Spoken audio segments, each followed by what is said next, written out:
Исәнмесез, хөрмәтле тамашачылар, Яңа гасыр каналында кым сәгате тапшыруның чираттагы чыгарылышы.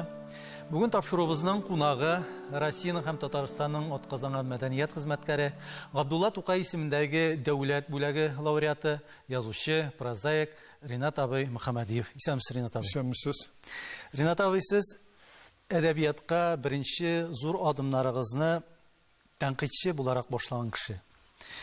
Ул чорда әле менә сез әдәбиятка кергән чорда Мөхәммәд Мәхдиевләрнең, Раул Фәйзуллиннар, Гариф Ахуновлар, Сибат Хакимнәрнең һәм башка менә улпат язучыларыбызның дәрәү килеп менә шулай язган, иҗат иткән вакытлары. Менә шушы даирә сезне, яшь әле егетне әдәбиятка ничек кабул итте һәм сез ничек аларның әсәрләренә бәя бирдегезме һәм бәя бирергә җөрьәт иттегез һәм алар аны ничек кабул иттеләр? Чынлап та сез әйткәнсез санап киткән язучылар нәкъ шул вакытта ат уйнаткан язучылар иде. Дөресен әйткәндә, Мөхәммәд Мәхдиевнең, Аяз Гыйлаҗевның, Гариф Ахуновның, Әмирхан Еникинең һәр язган әсәре ул вакытта татар дөньясында бер вакыйга буларак кабул ителә иде. Һәм дөресен әйтергә кирәк, Мөхәммәд абыйның бик күп әсәрләрен мин әле беренче булып редакцияләгән кеше дә. Мөхәммәд абый ул башка кешегә укытып тормый иде. Мин хәрефләрен тизеп чыктым, Ринат, өтерләрен куеп чык кына дип китереп куя иде. Каян килгән менә шундый ышаныч сезгә ул вакытта ук? Беләсезме, Сез бит инде аны эш белән расап күрсәткәнсездер. эш анда гына түгел, гомумән мин бәхетле бер яктан, мин бик яшьли әдәбиятка килеп кердем. Һәм әле менә сез санап киткән вакытта мин ишемнән генә уйлап тордым. Бит мин әдәбиятка кергән чорда Габдрахман Әбсәләмов, Ибрахим Газый, Нури Арсланов, Нәби Дәүли, Нурихан Фаттах кебек дистәләгән, тагы да зуррак, шундый ук зур шәхесләребез исән-саулар иде. Һәм Шәйх Иман Нур минем якташым. Нигәдер менә яшьли алар яхшы кабул иттеләр. Һәм мин моның төп сәбәбе дип беләсезме нәрсәне саныйм. Бу мин аспирантура үттем, һәм аспирантура чорында миңа шундый бәхет тиде. Бөтен революцияга кадәрге һәм 30-нчы елларга кадәрге татар матбугатын, архивларын укып, карап, өйрәнеп чыгарга туры килде. Татар эстетик фикеренең формалашу проблемалары дигән темага Мансур Хасанов җитәкчелегендә диссертация язу, бу минем өчен искиткеч зур вакыйга булды. Мин кай вакытта шаярып әйтәм дә, студент елларында мин спорт белән шөгыльләнсәм, чаңгыда чапсам, аспирантура чорында югары белем алдым дип. Шын мәгънәсендә югары белем. Чөнки һәм минем беренче язган әсәрем дә ул вакытта Җамал Валиди дигән зур безнең мәгърифәтче, галим, фольклорчы Җамал Валиди Аляның исемендә искә алу тыела иде. Мин хәтерлим, югалмас мирас изеннән дип шул әсәрне бастырып чыгаргач, миңа үземнең якташым Шәйх Иман Нур килде дә, энем, сак бул, бу эшләр белән сиңа шөгыльләнә башларга иртәрәк әле дип. Ул әлбәттә чын күңелдән кайгыртып мине кисәтү иде.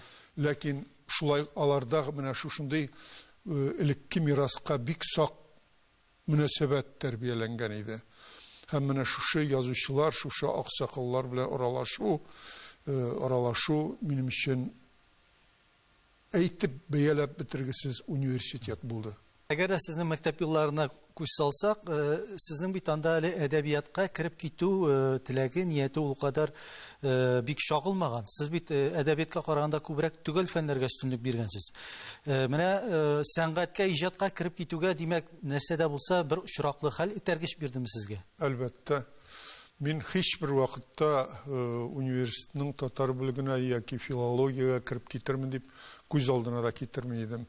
Бөтен хыялланганым КАИ дигән югары уку йортына кирип, аннан кем булып чыгасын әле мин күз алдына да китерми идем. Ничек КАИ сезгә күңелегезгә? Кем буласың дигәч, менә самолетлар җитештерә торган инженер булам дип. Бу безнең әти-әнидән миңа андый идея кирмәде. Авылда югары белемле кешеләр санаулыгына булгандыр булса да, ну каяндыр күрәсең газетаданмы, каяндыр укып башка кергәндер.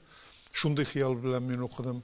Һәм мин чынлап та математика, физика кебек төгәл фәннәрдән кичкенә класслардан бирле бик яратып укыйдым. Дөресен әйтергә кирәк, хәтта минем уңышлар да булгандыр. Дүртлеләр, әзрәк йомшак билгеләр мәктәпне тәмамлаганда татар теле, татар әдәбияты һәм рус теле, рус әдәбиятының гына булгандыр дип уйлыйм мин. Сез төгәл фәннәр кешесе. Төгәл фәннәр кешесе. Хәзер дә булай үземне мин куеп куйган язучы гына, куеп куйган филолог кына дип санамыйм. Шулай да менә без сез ризалашкан кебек булдыгыз. Нидер очраклы хәл итәрдеме менә бу әдәбиятка? Мин җавап бирмәдем. Әлбәттә, бөтен бу инде бу турда сөйләү мин яңалык ачмам. Һәр кешенең каядыр 7-8 класслар тирәсендә күңелгә бер ышкын керә бит. Итәк җилен кеше сизә башлый. Менә шул Түбән Ушма урта мәктәбендә укыган вакытта мин бер кичкенә генә кызга күзем төшеп, ул кыз кичкенә генә буйлы иде. Мин инде үзем нечкә, үзем турык кадәр дип әйтергә була инде, авыл җирендә бит озын буйлы малайлардан әзрәк көлә торганда булалар. Беренче язган шигыремне хәтерләйм, буй бәләсе дип. Чөнки теге кыз мине янына да китерми иде, үзе дә качып китә иде, адәм көлкесе дип саныйдыр. Минем озын буйлы булуымны. Менә шундый кыска буйлы кызлар, кыска буйлы егетләр модада булган еллар бар иде. Шулай да гаилә учагына кайтсак, гаиләдә сезгә язучы булып китәр өчен нинди дә булса ал шартлар бар идеме? Сез бит инде күп балалы гаиләдә үскәнсез, ялгышмасам 7 бала үскән гаиләгездә. Сез менә китап укып, гәҗит укып үскән гаилә менә шул тәрбия бирдеме? Әтиянинең этәргече булдымы? Әти безнең шушы 7-8 баланы кайгыртып, аларның матди хәлен тәэмин итү өчен анда бәрелеп, монда бәрелеп, 7 ел сугышта булып кайтканнан соң аз гына аяк кулларында җәрәхәтләр дә бар иде. Безне матди яктан тәэмин итүдән башканы белмәгәндер дип уйлыйм. Һәр хәлдә безне кимхур итеп үстермәде әтияни. Әни шулай ук колхоз эшеннән кайтып керми иде. Мин хәтта хәтерлим, колхоз эшеннән кайтып кергән көннең икенчесендә бәби табып, тагы бер көннән аны уракка чакырып, бригадирның килеп җиткән вакытларын хәтерлим. Һәр хәлдә алар, мәсәлән, әтинең, мин үзем кырыс кеше дип әйттем әйтүен. Ләкин әтинең мин поэмаларны яттан сөйләгәнен хәтерлим. Менә хәзер вакыт кызганып куям. Ул поэмаларны мин бер кая газета, журналларда, әдәбият тарихында күргәнем юк. Бәлки авыл тирәсендә йөри торган ниндидер бәйит кебек кенә булгандыр ул. Шуларны яттан сөйләгәннәрен хәтерлим. Әни бик нечкә күңелле, иштән генә көеп, балалар өчен инде гомерендә бер баланы ачуланган кеше түгел, йомшак күңелле менә шушы мөхит күрәсең тудырганда, беренчедән, икенчедән минем үземнән 10 яшь улы Рашид абыем, ул яшь чактан Арча педагогия училищесын бетереп, укытучы булып эшләгән кеше, ул мәктәп директоры булып эшләгән кеше Мамадыш районында. Ул яшь чакта шулай ук күп шигырьләр язган, аның район газетасында, Казанда басылган кайбер шигырьләрен мин күреп үскән идем. Бәлки менә моның тәэсире дә зур булгандыр дип уйлыйм. Менә инде без гаилә турында сүз чыккан икән, гаиләдә узган балачак елларында искә алыйк әле. Кичкенә бәләкәй Ринат нинди иде ул? Бүгенге Ринат Мөхәммәдиев ул вакыттагы нинди хатирәләрне, нинди вакыйгаларны исендә калдырды микән? Күңеленә сеңеп калды микән? Беләсезме, минем кичкенә вакытта мин үземнең абыйларымнан, энеләремнән бераз хисчән булуым белән, үз ичимдә, үз алдыма уйланып, хыялланып, яшәү белән аерылып торганымдыр дип хәтерлим. Беренче, мәсәлән, үземнең күңелдә, хәтердә калган вакыйга минем яз көне яңгыр ява, менә бүгенге кебек, әле кар тездән, һәм мин урамда җылап торам. Һәм үткән бер кешенең күз яше, үткән бер кеше күз яшен сөртә. Бу Сталин үлгән көн булган икән. Хәер, миңа инде бер 4 яшь булган. Ләкин шуңа да карамастан, менә шушы көн минем күңелгә аеруча тәэсир ясап, күңелгә кирип калган. Икенчедән, үземнең классташлар, үземнең яшьтәшләр белән без җыелып, кайвакытта мунчага җыелып, анда утны кабызып, әкият сөйләшергә яраталар иде. Менә шул вакытта миңа хәзер әйтәләр, үземнең классташлар, син нинди темага әкият сөйлим дип сорыйдыр инде, шул темага үзең чыгарып сөйли торган идең диләр. Ну, мин моның белән мактанасым килми, күрәсең булгандыр. Ниндидер омтылыш, я ниндидер уйлап табу сәләте. Менә Ринат абый шәхеснең бит аның формалашуында гаилә генә түгел, туган төбәк, эчкән су, шул җирлекнең мөхите дә зур роль уйный бит. Менә мин үзем дә авылдан чыккан бала буларагында шуңа игътибар иткәнем бар. Безнең Свердлов исемендәге колхозга 5 авыл керәдер. Шул 5 авылда 5 төрле характер, 5 төрле мөхит, дөньяга 5 төрле караш, 5 төрле фәлсәфә. Менә сез туып үскән Мамадыш районының Кече Кирмән авылы. Ул сезгә шәхес булып формалашуга нинди этәргеч бирде һәм сезнең авыл нинди характерлы иде? Безнең авыл гомумән Мамадыш районында ул вакытта аерылып тора торган авыл иде. Беренчедән, район сабантуйларында батыр булып кайсы авыл кешесе калды дип сорамыйлар иде Мамадыш районында. Кече Кирмәнләр. Кече Кирмән түгел, ул Кече Кирмән соңрак уйлап табылган исем. Кирмән башлары диләр авылны. Тарихи ул Кирмән башы.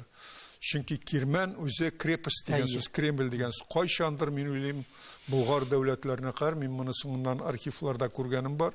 Англиядә бер китапта һәм Иранда миңа Аятулла Хамини белән очрашкан вакытта ул да миңа шушындый бер тарихи чыганак күрсәткәннәр иде. Бу безгә билгеле дип, чөнки Иранда 2 Кирмән дигән зур шәһәр бар. Зур шәһәр бар.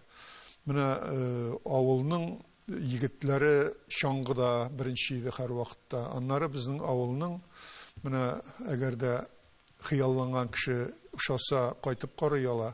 Мин сөйләгәч, Илдар Юзиев бер ышанмаган иде. Без авылга алып кайтып Илдар Юзиевка күрсәтеп бирдек. Авылның субые ярыннан 3 кат, 3 берәр метр ара белән Кызыл Ярдан бер 100 метр киңлектә шишмә бәреп тора. Бу теге бер шишмә генә түгел, буе белән стена булып, 3 кат.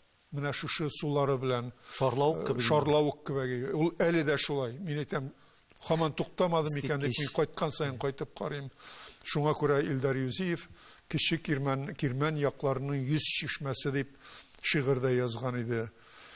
Күрәсең, авылда менә шушы авылның әйләнә тирәсенең матурлыгы. Аннары минем киндек әбием булган бер Сапият дигән София апа булган инде, ул бездә авылда Сапият дигән диләр яны. Ул апа гел шигырь белән генә сөйләшә иде. Безнең бакча башында гына торадыр иде ул. Мин шаклар ката идем. Аның үзеннән сораганым да бар. Син кайда язып, кайда өйрәнеп чыгасың бу кадәр шигырь? Ул шигырь белән генә сөйләшә иде.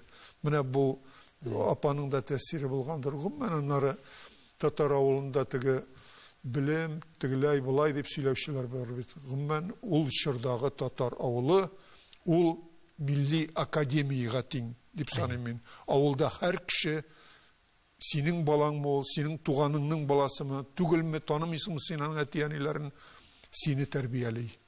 Урамда бер тәртипсезлек кылсаң, сине белмәгән әти-әни дә, өлкән кеше дә килеп колагыңны бурып, булай эшләргә ярамый, энем менә шулай эшләргә кирәк дип өйрәтеп китә иде. Һәм моның өчен һичбер ата-ана икенче көнне ул кешегә барып, кайтып зарлану юк беренчедән. Икенче аңа претензия белдерүләр, ниндидер канагатсызлык белдерүләр ул чорда юк иде. Авыл үзе бер тәрбия академиясе иде. Шагыйрьләр авылда туа, шәһәрдә үлә дип әйткән бер гыйбарә дә бар. Менә карасак, язучылар да, шагыйрьләр күбесе шәһәр җиңде. Ни өчен безнең язучыларыбыз, шагыйрьләребез авылда яшәмиләр? Икән. Беләсезме, моның сәбәпләре күп. Мин аны язучылар берлегендә эшләгән кеше буларак та әйтә алам. Үзе юкның күзе юк дигән кебек, безнең менә хәзерге вакытта да әле каядыр район җирендә, Әлмәттә, Чаллыда яшәгән язучыларга, шагыйрьләргә ничектер икенче планда торган, икенче сортлы кебегрәк карау яши. Ул моны мин үзебезнең халыкны гаепләп түгел, үземне гаепләп әйтә алам. Чөнки менә шул ук Мәскәүдә яшәгән, шул ук Киров өлкәсендә, яисә Перемнең Барда районында, яисә Башкортстан ягында үсеп килгән талантларны кабул иткәндә дә бездә менә шундый бер шикләнгәнлек була килде. Менә булар барсы да шушы хакыйкатькә тәэсир итә торган кичкенә детальләр. Шуның өстендә бит менә булай сөйләшкәндә без интернационалист. Бүтән әйтик, татар кайда булса да без аны хөрмәт итәбез. Ләкин шул ук вакытта Нижгар ягыннан килсә, Мишәр дибез. Мамадышның Крашин авылыннан килсә, Крашин икән диләр. Үзара сөйләшкәндә генә. Ниндидер бүленеш. Менә булар барсы да безнең шикләнгәнлектән килә. Башкортстан ягыннан килгән татарлар зур авырлыклар килеп, омтылып киләләр үзләренең бишегенә. Шулай ук кайвакытта башкорт дип. Нишлисең, булар барсы да элеккедән калган тискәре күренешләр. Без аларны инде, мин уйлыйм, бүгенге көндә кичереп барабыз. Сезнең биографияга күз салсак, узган гасырның 90нчы елларына кадәр сез чиста иҗат, чиста әдәбият дөньясында гизәсез. Укуны бетергәч, телевидениедә эшләгән вакытларыгыз, шулай бит, Казан утлары журналын җитәкләгән вакытларыгыз, Татарстан китап нәшриятын җитәкләгән вакытларыгыз. Менә бу еллар сезгә алдагы үсеш өчен нинди трамплин була алды һәм сез алардан нинди дәрес сабак алдыгыз шушы еллардан? 90нчы елларга кадәр булган вакыйгалардан, эшчәнлектән дип әйтик. Тагы бер мәртәбә кабатлап әйтәм, мин бик тә бәхетле язучы. Чынлап та менә Аллаһ Тәгалә бармы, башка бер кәсирме, җәмгыятьме үзебезнең көч. Мин һәр вакытта, тиешле вакытта килеп, тиешле вакытта күчеп торганмын. Һәр урында якынча менә телевидениедә 4 ел эшләү, китап нәшриятында 3 ел тирәсе эшләүдән башка мин бер урында уна эш алыштырып йөргән кеше түгел. 10-11 ел эшләп киләм бер урында. Һәм һәр вакытта мин менә шушы эшнең иң кирәкле профессия булуын тыйып эшләдем. Мәсәлән, без телевидениедә башлап йөргән вакытта телевидениегә гомумән халык табынып карый иде. Мәсәлән, кичкенә генә татар авылына барып чыксак та, без иң зур кунак идек. Республика җитәкчесен ничек кабул итсәләр, телевидениедан килгән яшь кенә редакторны шулай кабул итәләр иде. Соңыннан Казан утларының тиражы 105 меңгә җитте. Әле ул тыю бар иде, 100дән арттырырга ярамый дигән. Хәтта Зәки Нури белән миңа бер елны ЦК шелтәсе белдерә яздылар. Зур тираж Үзәк комитетның тиражы артып киткән өчен. Зәки Нури ул аны бик авыр кичерде. Соңыннан язучылар берлегендә эшләү дәвремдә минем халыкның әдәбиятны шул кадәр мәртәбәле бер трибуна буларак кабул иткән дәвре булды. Менә кайда гына эшләсәм дә, миңа үзебезнең республикабызның, үзебезнең халыкның язмышы өчен бик тә кирәкле эш эшлим дип эшләдем мин. Ринат абый, менә китап нәшер итүче кеше буларак әйтегез әле. Бүгенге көндә татар китабына, татар әдәбиятына ихтыяҗ ни дәрәҗәдә? Бармы ул һәм булса, бүгенге көндә без аны ни дәрәҗәдә канәгатьләндерәбез? Татар китабы бүгенге көндә җитәрлек чыкмый дип әйтә алмыйбыз без. Татар китабын җитәрлек дәрәҗәдә пропагандалау җитми дип әйтәсем килә. Мин бүгенге көндә дә бит әле Мәскәүдә Заман дигән үзебез нигезләгән китап нәшриятында алып барам. Китаплар чыгарабыз. Мәсәлән, Мәскәүдә үземнең инициатива һәм үземнең фикердәшләрнең ярдәме белән без татар китабы магазины ачтык. Китаплар сатыла һәм хәзер инде Татарстан китап нәшриятында китаплары алдырылып сатыла ул магазинда. Ягъни китапка ихтыяҗ бар. Китапка ихтыяҗ бар, китапны пропагандалау юк. Китап сату ул аракы сату түгел әлбәттә. Аннан ул кадәр акча казанып булмыйдыр. Әйтик, район җирләрендә, зур авылларда китапны сатып алып буламы? Юк. Әйтик, күрше Самара, Ульян, Чувашияның татарлар яшәгән районнарында, башка өлкәләрдә китапларыбыз бармы? Китап кибетләребез бармы? Юк. Кызганычка каршы. Һәм гомумән мин аны әйтә алмыйм, бәлки ул үзәктән килә торган идеология тәэсиридер. Соңгы вакытларда безнең газет журналларыбыз да нигездә Татарстан чикләрендә чикләнеп кала башлады. Китап нәшр итү дигәннән бүгенге көндә бит инде безнең базар мөнәсәбәтләре акчасы булган кешегә китап бастыру, китап чыгару проблема түгел. Әлбәттә, монда инде аның эчтәлеге турында хәзер без сөйли башласак, менә мондый вазгыять дип әйтик, мондый базар мөнәсәбәтләре ни дәрәҗәдә китапларның, әдәби әсәрләрнең эчтәлеген чуарлый һәм аларга куркыныч тудырмыймы? Бик тә мөһим проблема күтәрәсез. Данил әфәнде, чөнки чынлап та хәзер китапны теләсә кем, теләсә кайда самиздатлар шул кадәр күбәйде. Зәвык дигәнә бер юкка чыгып бара, кызганычка каршы. Бу бер уйлаганда китап күбәя, бездә демократия, барсы да рөхсәт ителгән, цензура юк дип авызга да шәпәп куялар кай вакытта. Ләкин менә рифмасы булмаган, ритмы булмаган, ни электе шуны язган шигырь китаплары дип тәкъдим ителгән кайбер китапны укучы алып укый да, бу татар язучылары, татар шагыйрьләре бигрәк беткән инде дип ыргыта. Ул аны гына ыргытмый, шул ук вакыттаның Тукайларга, Хәсән Туфаннарга, Сибгат Хакимнәргә, Нәби Дәүлиләргә, Нурия Арслановларга, Илдар Юзиевларга, Фәйзуллиннәргә, Ринат Харисләргә, Зөлфәтләргә булган ихтирамы да кимей. Менә шушы яга куркыныч. Әлбәттә, мин ниндидер цензура булырга тиеш дип санамыйм. Ләкин җәмгыятьтә зәвык буенча үзенең ниндидер критерийларны югалтырга ярамый. Безгә бу критерийлар турында уйларга кирәк. Моны булдыру бик авыр. Ләкин менә чит илләрдә күп йөрергә туры килә, минем китапларым да күп кенә илләрдә басыла.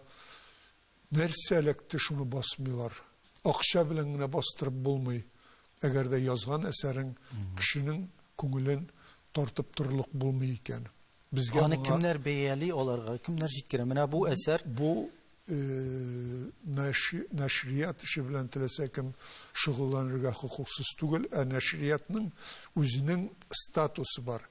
Мәсәлән, бу халтура шундый нәшриятта басылган дигән сүз чыкса, бу нәшриятның инде киләчәге шик астына куела.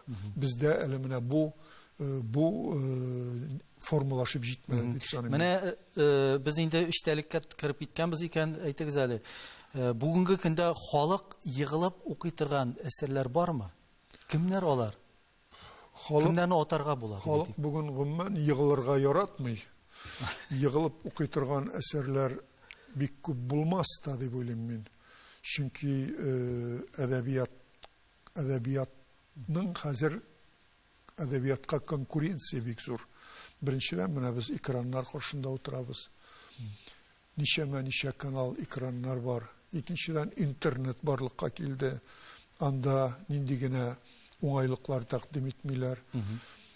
Өченчедән шулай ук укырлык, мәсәлән, минем һәр кешенең үзенең күтүп алып укый торган язучылары була.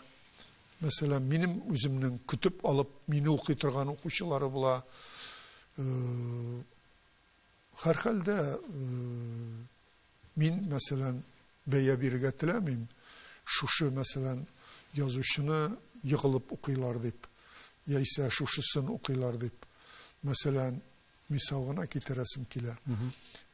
Үз вакытында Габдрахман Әбсәләмовның романнары чыккан вакытта бөтен республика, Урта Азиядагы татарлар яшәгән җирләрдә, татарлар яшәгән бөтен дөнья, татар дөньясы Әбсәләмовның һәр яңа әсәрен көтеп ала иде. Соңыннан Әмирхан Еникинең һәр яңа әсәрен халык көтеп ала торган булды. Мөхәммәд Мәхдиевнең язган әсәрләре, мәсәлән, мин аларны редактор буларак Казан утларында бастырган кеше, бик күбесен. Кеше Китай җыры каланы да без 41нче ел балаларында барсында әйтик, аларның чыгуы шартлау була иде. Хәтта еракка китмибез, мәсәлән, Кенәри Шитлек кеше дигән романым чыккач, күз алдыгызга китерәсезме, 20,000 дана белән чыкты. Бер айдан соң ул китап юкка чыкты. Аны тагы 2-3 айдан китап нәшрияты 50,000 дана белән чыгарды. Ул китапларда бер ай эчендә юкка чыкты. Минем үземдә дә бер дана ул Кенәри Шитлек кеше шул вакытта чыкканы саклана. Сезгә бит чит илләрдә сәфәрдә күп йөргә туры килә. Әлбәттә, язучы кеше ул күп йөргә, күп күргә, күп белергә тиештер. Чит илләрдә безнең әдәбиятны кемнәрне беләләр, кемнәрне укыйлар? Бармы анда ихтияҗ безнең әдәбиятка? Мен кайчандыр мин язучылар берлеге рәисе вакытта бер Төркиядә, Кытайда чыгышларымда безнең язучылар берлегендә 350 язучы дип сөйләгәч, миннән кычкырып көлгәннәрен хәтерлим. 350 язучы буламы? Алар ни хисабына яшиләр? Барсы да дәүләт хисабына, гонорар хисабына дигәч миннән көлгәннәр иде. Чынлап та язып, шул язганы хисабына яшәүче кешеләр бүгенге көндә, әйтик, Германия, Франция кебек илләрдә дә дистәләгән, берничә дистәләгән генә язучы, яисә шагыйрь. Әйтик, мәсәлән, Төркиядә, мин Төркия әдәбиятын яхшы беләм, язган әсәре хисабына яшәүче кеше бүгенге көндә күп булса 10-15 язучы булырга мөмкин. Без Совет вакытында шул кадәр иркә балалар идек язучылар, дәүләтнең иркә балалары. Чөнки язучы сүзе белән бераз гына спекуляция да бара иде. Шуңа күрә язучы булырга омтылучылар да күбрәк иде. Ләкин бүгенге көндә базар мөнәсәбәтләренә килеп кергәч, чынлап та бик талантлы кешеләрдә сирәк чыгарга мөмкин, бик талантсызларда күп китап чыгарырга мөмкин. Каядыр абысыннан, апасыннан яисә үзенең матди мөмкинлекләре бар икән, чыгара рәхәтләнеп. Миңа андый китаплар, андый авторлар белән бигрәк тә Казанда яшәмәгән кеше буларак бүгенге көндә бик еш очрашырга туры килә, ләкин шул ук вакытта, әйтик бит, үз вакытында татар әдәбиятының бик күп күренекле әдипләре башка регионнардан килгән. Кавый Нәҗмиләр, Халит Атташлар, Әбсәләмовлар, Мирсә Ямирләр саны китсәң, күпчелек 50%-тан артыгы. Менә бүгенге көндә ул өлкәләрдә Татарстан язучылар берлегенең тәэсире юк. Кызганычка каршы бик күп талантлы кешеләребез менә шушы мөмкинлекләр булмаганны сәбәп итеп әдәбият дөньясына кермичә дә калалар, кызганычка каршы. Ринат абый, без язучыны халыкның намусы дип әйтәбез. Язучы ул дөреслекне, хакыйкатьне тавып, күреп, халыкка шуны җиткергә тиеш дибез. Әлеге сүзләр ни дәрәҗәдә чынбарлыкка туры килә? Әлбәттә, язучы бер вакытта да ул җәмгыять артыннан үстерелеп баручы, яисә үзенең хисләре кулы булып кына яшәүче булырга тиеш түгел. Язучы, шагыйрь дигәч тә мин иң элек Габдулла Тукайны, Кулгалине, Җәлилне, Такташны, Хәсән Туфаннарны күз алдына китерәм. Алар нинди генә авыр шартларда булуларына карамастан, халыкны әйдәп, халыкны гына түгел, үзләренең дәүләтләрен әйдәп, дәүләт җитәкчеләре белән китмибез без дип аяк терәп сөйләшеп, дәүрнең төп идеологиясын алып барган шәхесләр. Һәм менә бүгенге көндә дә безгә үз хисләрен, үзеңнең күңелеңдәге моң-зар белән генә чикләнеп түгел, кайда барабыз, киләчәгебез нинди булачак, халкыбызның язмышы нинди, илебезнең, дәүләтебезнең язмышы нинди дип борчылган масштаблы әсәрләр кызганычка каршы азрак күтәрелә. Әгәр дә мондый әсәрләр күтәрелә икән, әдәбиятка игътибар да, ихтирам да арта гына барачак. Менә мин соңгы вакытта үзебезнең интернетны күзәтеп барган кеше буларак әйтәм. Миңа бик тә ошады республика җитәкчелегенең теге табигатьне саклау, үзенең чиста продукциялар белән халыкны ашату, әйтик бит ил буенча теге пальмовый май белән дип сыр, сөт, шушы табигать бишегендә яшәгән кешене без шул майлар белән кабергә вакытыннан алдан озата башладык. Шундый намуссызлыклар барлыкка килде. Әйтик, бүгенге көндә табигатьне бит элек без бассак кара туфракка басадыр идек, тузанга егыла идек. Бүген полиэтилен шишәгә егылабыз. Полиэтилен шишәгә абынып егылырга мөмкин. Буларның бит барсында шикәртергә була. Менә бүгенге көндә шушы проблемалар өстендә республикабыз җитәкчелеге җитди уйлана башлау минем күңелемә бераз сарымай булып ятты. Чөнки бүген иң зур проблема авыл эчендә, шәһәр эчендә, һәр кеше өчен ул экология.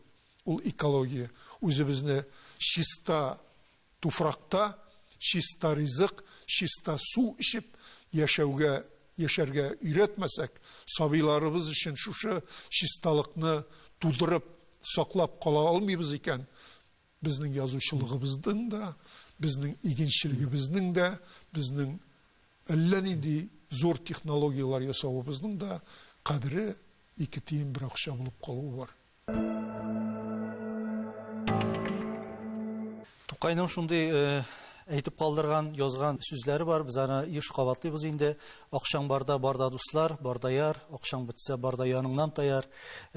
Язучы өчен тормышның матди ягы ни дәрәҗәдә мөһим һәм ни дәрәҗәдә ул аңа бәйләнгән, Ринат абый? Иҗатка ул ни дәрәҗәдә тәэсир итә?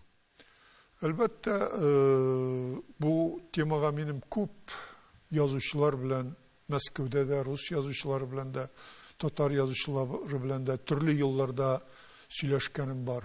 Бар шундый, янәсе, бай булган кеше чын шагыйрь була алмый. Әйтик, Тукай да фәкыйрь булган, Мөдәррис Әгъләмов та, Зөлфәт та авыр яшәгән дип безгә инде тизеп китәләр. Аяз Гыйләҗев та нахакка рәнҗетелеп, һәм башкалар диләр. Икенчедән, уйлап китсәк, Дәрдемәнд нинди зур шагыйрь, Дәрдемәнд һичбер мохтаҗлык кичермәгән. Тукай белән бер дәрәҗәдә торган. Тукай белән бер дәрәҗәдә язган. Һәм бүгенге көндә дә, мәсәлән, Туфан Миңнуллин бер вакытта да фәкыйрь-фукара булмады. Нинди язучы, җәмгыятьнең менә теге иң мөһим проблемаларын, шулай ук мин Равил Фәйзуллин, Ринат Харислар да фәкыйрь шәхесләр түгел, һәр вакытта дәүләтнең җаваплы эшләрендә эшләгән кешеләр дип саныйм. Мин үзем дә ул яктан үземне кыерсытылган дип санамыйм. Чөнки һәр вакытта эшләп, икенче җирдә эшләп яшәргә туры килде. Бу матди җитешсезлек яисә матди байлыкка бәйле түгел дип саныйм. Бу Аллаһ Тәгаләдән каяндыр бирелгән сәләт булырга тиеш. Һәм кешенең үзенең контроле булырга тиеш. Һәм кешенең үзенең шамасы булырга тиеш. Мин кем дигән авыру язучыны шул сәгатьтә үк юкка чыгара. Менә сез дәүләт эше дип ассызыклап киттегез. Биографиягызның 90нчы еллардагы чорын карасак, сез шундый теге давыл булып килеп керәсез сәясәткә 90нчы елларда. Бер үк вакытта сез РСФСРның Югары Совет депутаты, анда милли мәсьәләләр һәм мәдәният буенча комитет рәисе, Татарстанда язучылар берлеген җитәклисез. Менә кисәк шундый югарыга күтәрелүдән баш әйләнмәдеме ул вакытта? Ну, кемдер читтән мине күзәтеп торган кеше баш әйләнде дип тә әйтергә мөмкин. Ләкин мин үзем баш әйләнде дип санамыйм. Чөнки мин эштә булдым. Беренчедән миңа баш әйләнерлек шартлар булмады. Казанга кайтсам мине син әйдә үз эшең белән шөгыльлән дип көн-төн митингларда булсын бер туктамый язучылар тукып торды, канәгатьсезлек белдерүләрдә күп булды. Мәскәүгә барсам мин сепаратист дип кенә эндәшәләр безнең Татарстаннан килгән депутатларга ул вакытта, чөнки ул теге Татарстанның статусын күтәрү, татар халкының культурасының, мәдәниятының статусын күтәрү өчен ныклы көрәш барган еллар. Һәр хәлдә минем өчен баш әйләнерлек шартлар юк иде. Менә сез Советлар Союзының таркалу процессын кем әйтмешли үз күзләрегез белән күргән кеше. Сез аны ул чорда ничек кабул иттегез һәм бүген бу процессларга ни дип бәя бирәсез? Чөнки бу темага аралашканда милләтпәрвәр, милләтчеләр авызыннан, кайбер тарихчылар, белгечләр авызыннан шундый фикерләрне ишетергә туры килә. Советлар Союзы ул империя иде, империяның язмышы аның таркалу белән бетә. Ул кутылгысыз процесс иде диләр. Сезнең фикерегез ничек? Мин гомумән Советлар берлеген югалту, ул зур дәүләтне югалту җинаят булды дип саныйм. Әгәр дә ул ил сакланып калган булса, ләкин реформалар һичшиксез булырга тиеш иде.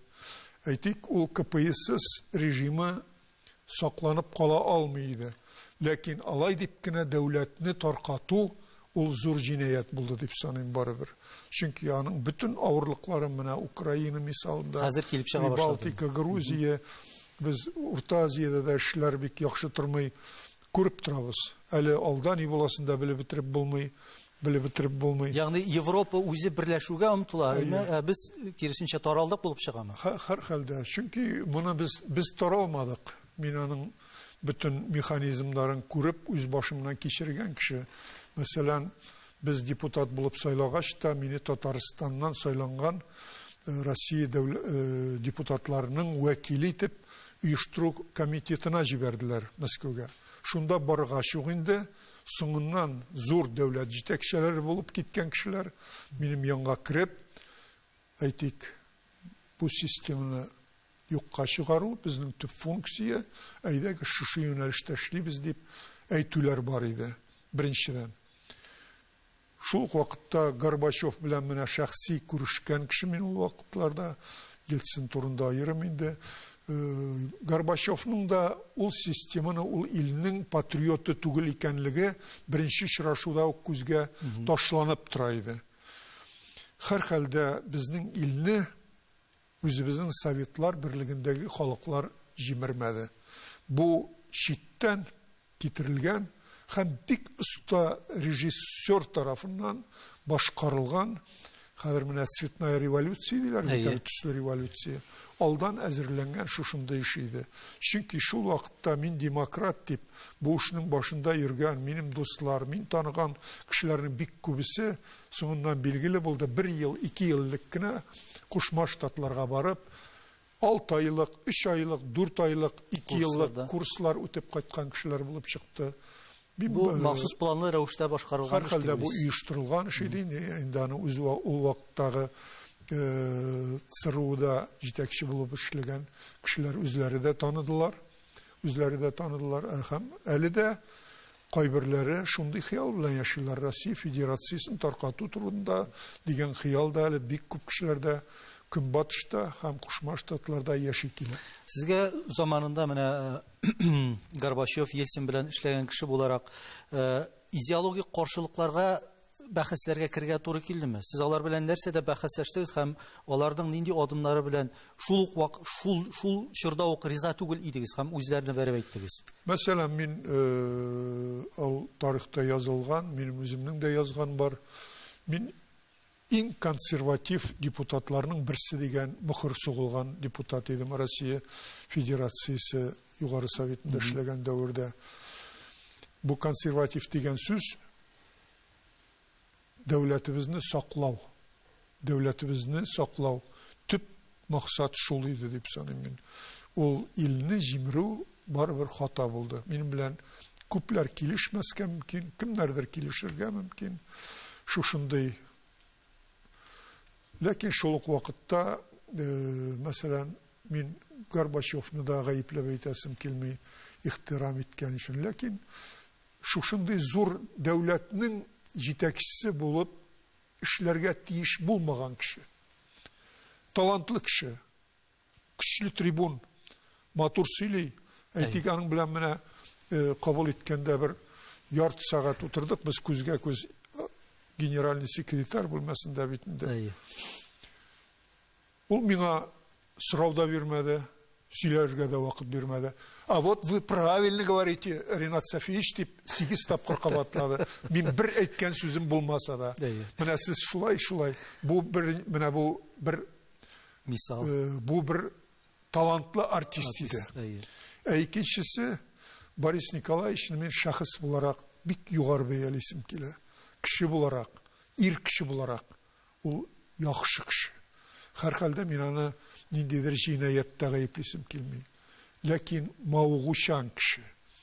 Һәм ул елларда инде сәламәтлеге бик камил түгел иде дип саныйм. Һәм кайбер мавыгулары шамасызрак иде дип саныйм.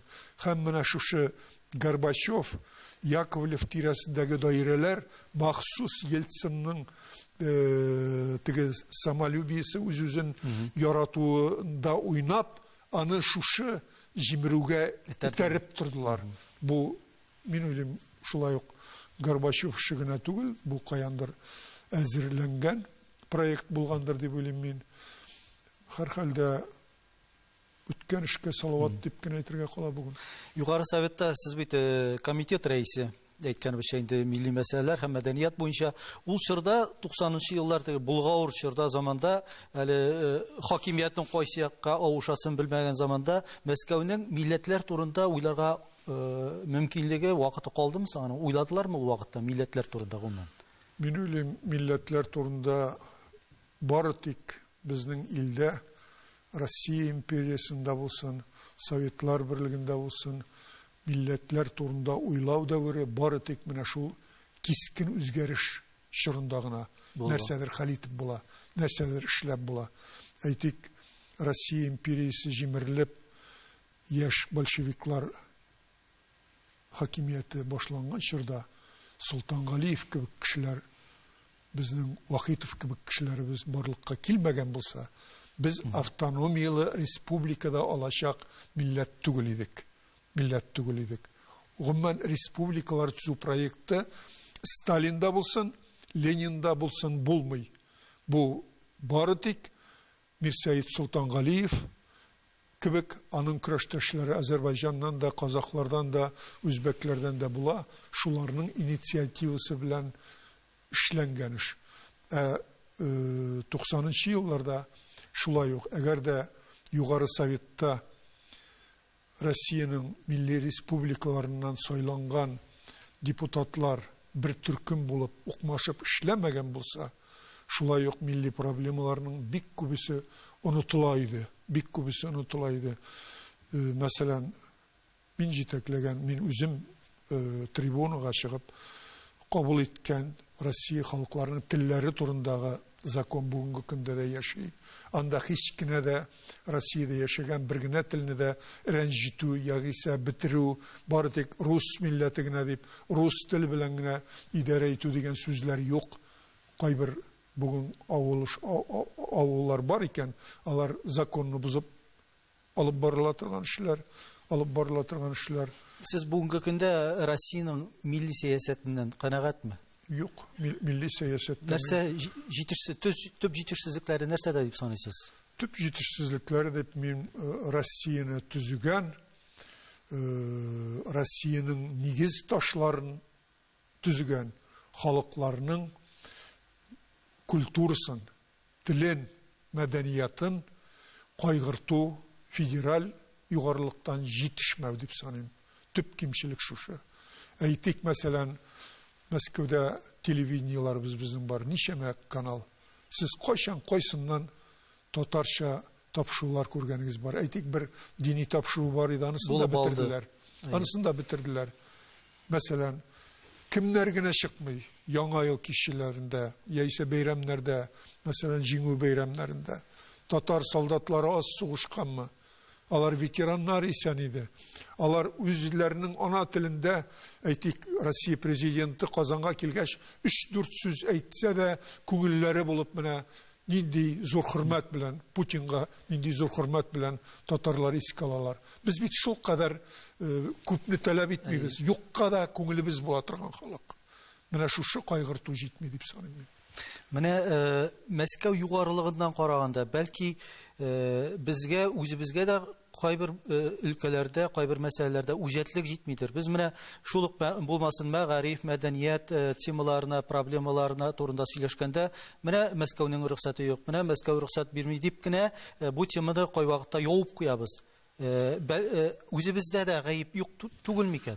Бик дөрес әйтәсез, Мәскәүнең бер өлкәдә дә ачыктан ачык тыюы юк. Ул бит татар авылына килеп, сез бу авылда мәктәпне ябыгыз дип әйтми. Дөрес.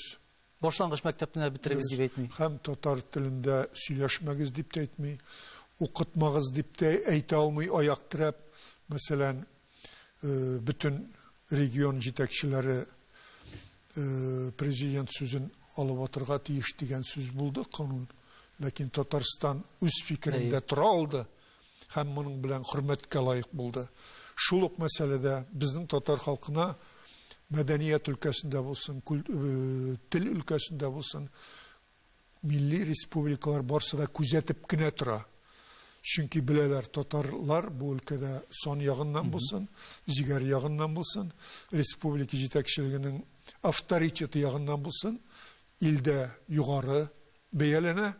Шуңа күрә безнең республикадагы үзгәрешләрне көтеп кенә торалар. Мәскәүдән, Мәскәү гаепле дип зарлану иң җиңел юл. Эшләмәскә сылтауның бер юлы. Менә сез Казан аэропортына барып кайвакытта тыңлагыз. Мин инде ай сайын диярлек Казанга кайтам. Казаннан шам Мәскәүгә, башка җирләргә дә чыга. Шушы самолетның килүе һәм китүе турындагы хәбәр инде соңгы 5 елда бер үк хаталарны кабатлый. Бер үк татар телен белмәгән кеше яздырган моны. Югыйсә бит бик күпләребез аша тел дип, үзебезнең культура дип сөйләүчеләр дә аша торгандыр. Шушында нигә шуны төзәтү юк? Бу бит үзебезнең телдән көлү. Шул гайбер бик күп даирәләрдә монда моның өчен беренче җитәкчеләрне гаепләү җитми. Бу эш өчен җаваплы кешеләр бар. Шулар беренче чиратта бу турда уйларга тиеш. Без бөтен әвернән Мәскәү кыса.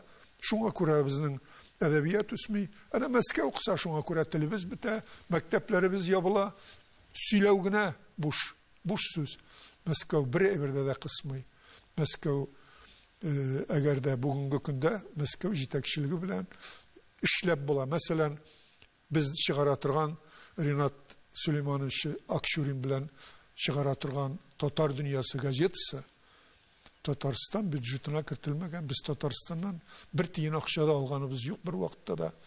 Әйтик, башка милли республикалар нигә татарларда гына бар, нигә бездә юк дип бирүчеләр дә булды. Ләкин берсенеке дә чыкмый. Инде 15 ел шушы газета чыгып килә.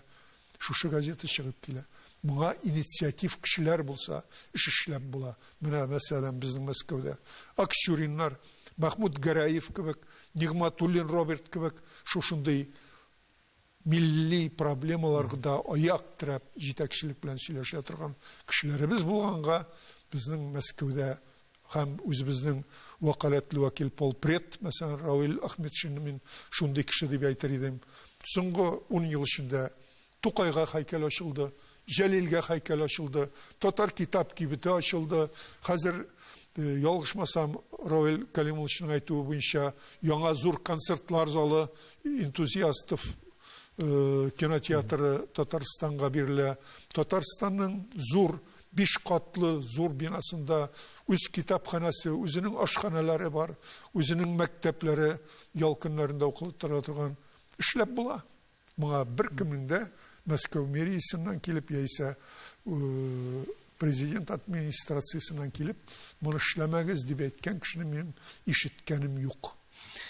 Ринат абый, сезнең минем бер кайчанда, бер вакытта да бер кемгә дә буйсынып яшәгәнем булмады. Мин шуның белән бәхетле дигән сүзләрегез бар.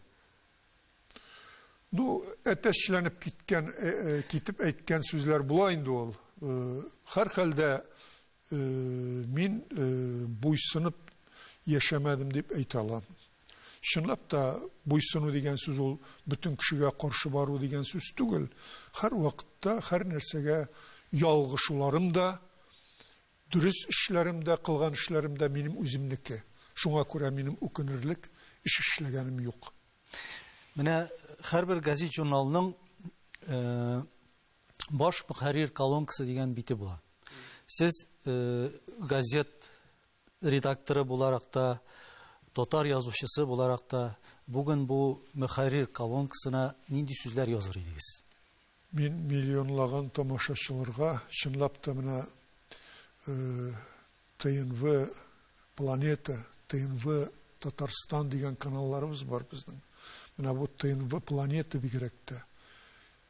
Мин әгәр дә үз күзләрем белән бу каналны Германиядә, яисә Кушма Штатларда, Майамида, яисә Нью-Йоркта, яисә Төркиядә, яисә Кытайда, Монголиядә, бүтән илләрдә күрмәгән булсам, карамаган булсам, мин бу каналның көченә ышанмаган булыр идем.